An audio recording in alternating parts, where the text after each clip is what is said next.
ধামরাইহাটে ইউএনওর বিরুদ্ধে গর্ভবতী নারীকে মারধরের অভিযোগ, এলাকাবাসীর মানববন্ধন।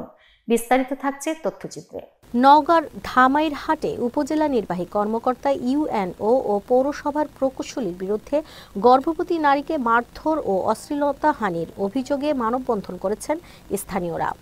অভিযুক্তদের অপসারণ ও শাস্তির দাবিতে মঙ্গলবার অক্টোবরের 1 তারিখে দুপুরে উপজেলা চত্বরে ঘণ্টাব্যাপী এই কর্মসূচি পালিত হয়। স্থানীয় সূত্রে জানা গেছে, ধামরাইহাট পৌরসভার একটি ময়লার গাড়ি উপজেলার মঙ্গলকোঠা আবাসিক এলাকায় ময়লা ফেলতে গেলে এলাকাবাসীর সঙ্গে প্রথমে বাকবিতণ্ডা হয়। বিষয়টি জানতে পেরে বেলা 11টার দিকে ইউএনও শাহরিয়ার রহমান ও পৌর প্রকৌশলী আব্দুস সালাম ঘটনাস্থলে যান। সেখানে উপস্থিত হয়ে তারা স্থানীয়দের সঙ্গে কথা বলার এক পর্যায়ে উত্তেজনা ছড়িয়ে পড়ে।